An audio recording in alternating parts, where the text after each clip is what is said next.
Pau, sabihin mo sa akin saan ka nang galing. Pau, hindi mo ako pinapansin ah. Kanina mo pa ako hindi pinapansin ah. Bakit? Ano mo yun? Ano mo yun ha? Ano mo yun? Ano mo yun? Pag mahingin ka mama, mimiyaw ng mimiyaw. Ngayon, galing sa labas. Hindi na kapansin-pansin.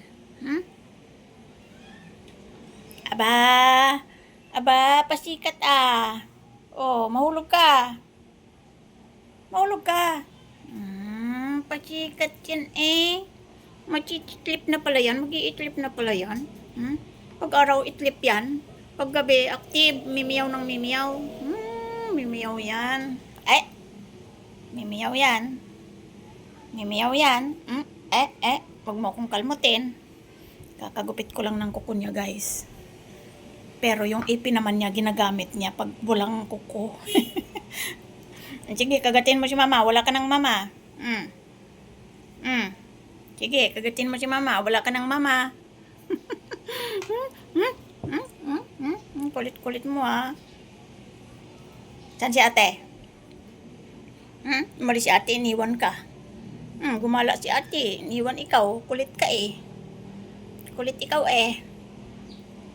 Kulit yan eh. Kulit yan eh. Ayaw niyo magpahawak sa tiyan. Tiyan yan eh. Tiyan yan eh. Ayaw magpahawak sa tiyan. Ayaw magpahawak sa tiyan. Ayaw magpahawak sa tiyan. Asan na yung laruan nyo? Asan na yung pinag-aagawan nyo ni Choco? So, maipapakita ako sa inyo guys. Pinag-aagawan nila ni Choco ito oh, yung binili ng anak kong daga. Meron tong malaking tali dyan. Tapos, ayan, pinutol nila. Tapos, nginat-ngat. Ayan o, ngat-ngat na yan. Pinag-aagawan nilang dalawa to. Nilalaro to madalas ni Siopaw. Kaso lang, itong namang si Choco ay, akala niya pusa siya. Akala pusa, oh. Inggit. Inggit. Kay Choco to eh. Laruan ni Choco to eh. Choco, di ba sa'yo to? Pangkat ito eh. Pangkat ito, daga ito eh. Pusa ka ba? So, inggit na inggit siya oh. Iyan ang mukha ng inggit. Ay! Naagaw guys. Ang bilis-bilis niya mang agaw. Ay! Loko to ah. Oh, ayun, naagaw na. Wala na, Pau-Pau. Inagaw. Inagaw ni Choco, Pau-Pau. Sisirain na niya yun. Sisirain na niya yung toy mo. Yan o, sinira na ng tuluyan o. Maayos pa yan kanina since nakuha ni Choco. Ayan. Wala naman talagang nagtatagal na laruan sa'yo eh. Ay, akin na yan. Bawal yan sa'yo. Kasi, kinakain mo. Kinakain niya kasi, sana kung hindi. Yan o. Ayan o. Matatanggal na niya yung kahoy o. Hindi na. Hindi na yan paglalaruan. Hindi na, itatago ko na yan. Wala nang maglalaro, tatapon ko na to. Wala. Wala. Walang maglalaro. Sinisira mo eh. Okay lang sirain mo, ikinakain mo pa.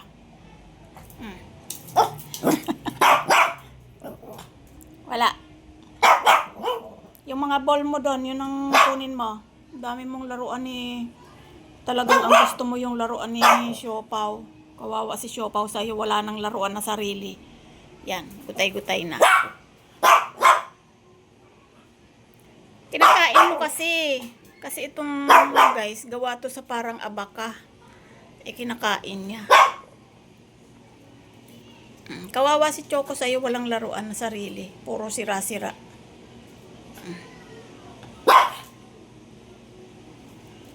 Huwag mong ihulog kasi, Siopaw. Wala sa akin. Ayan, ang bilis niyang nakaagaw, di ba?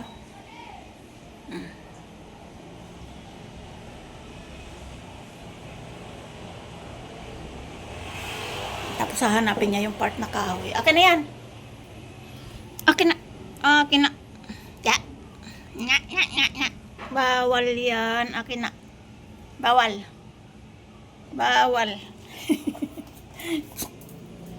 Bawal nga eh. Lalagay ko na nga dito sa itaas ng ref. Wala. Wala na. Nagugulo ang mundo mo. Wala oh, wala. Wala akong hawak oh. Wala. Alam niyo kung saan nakalagay oh.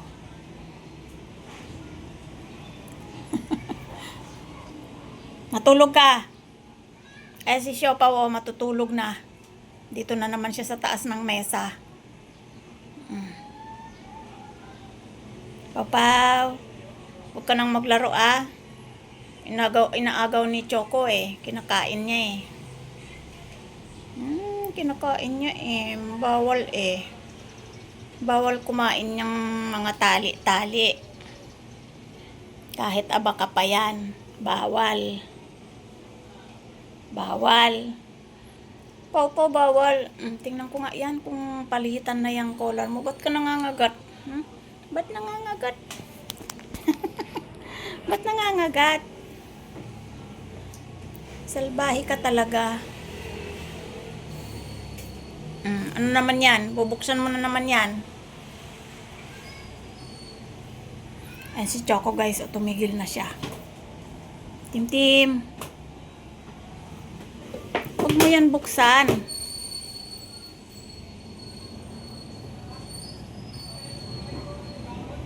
Ba. Galing na ikaw? Ay, sinabi lang na magaling na. Kumamot naman bigla. Grabe naman. Pongge. Aray ko. Ba't ka nangagat? Clover. Yan si Clover guys oh. 8 years old na yan si Clover. Yan ang nanay nila. 8 years old na yan. Huwag kang magkakasakit Clover ha. Lagi kang healthy. Para wala tayong problema. Uy, mahulog ka Siopaw. Clover, huwag kang magkakasakit ha. Ha, Clover? Huwag magkakasakit.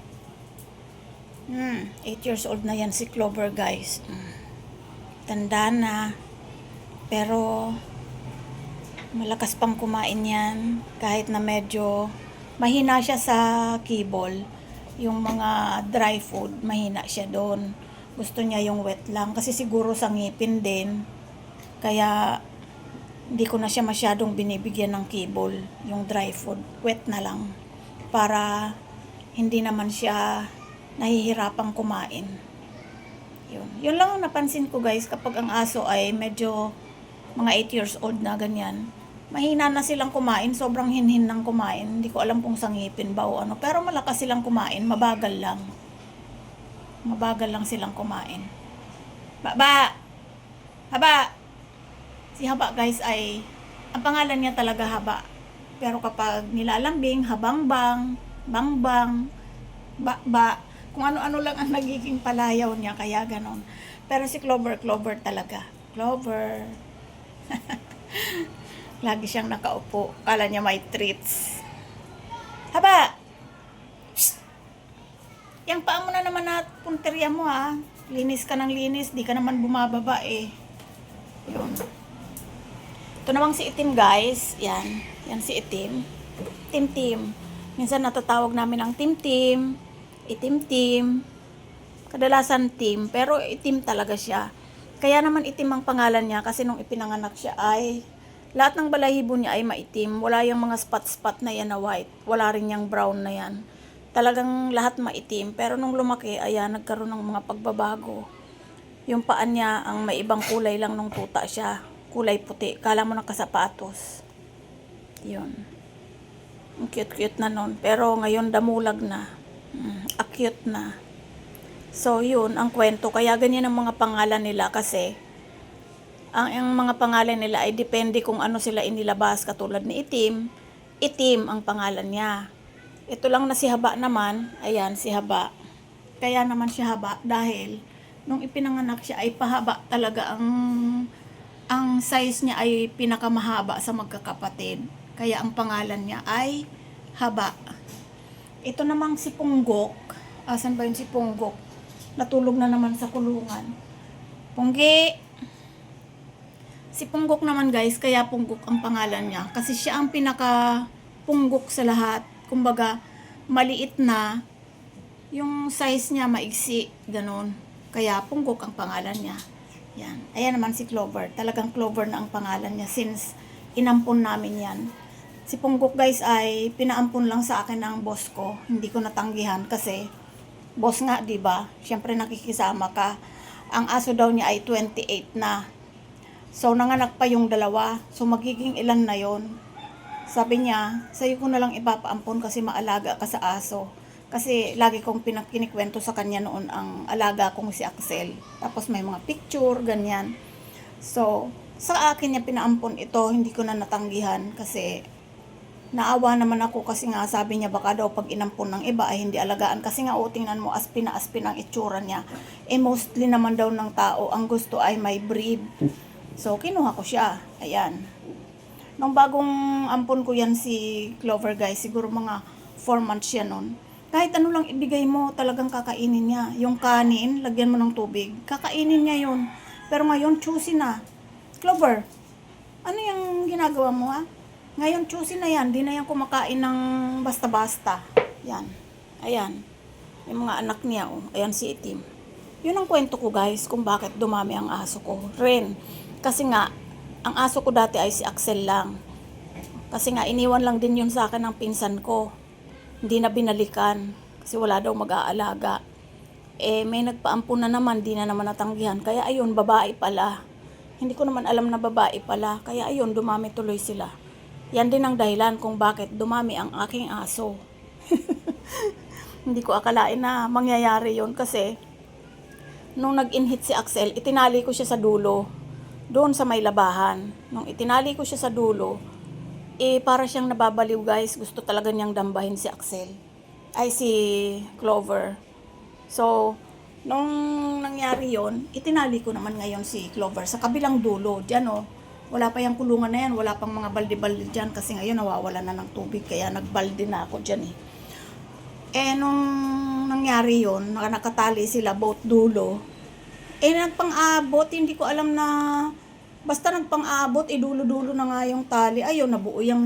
Yan yung malditang yan, si Haba. Yan, isang beses lang yun, pero buo agad. So, yun ang kwento kung bakit dumami sila. Yun. Kung bakit na nagkaroon kami ng itim.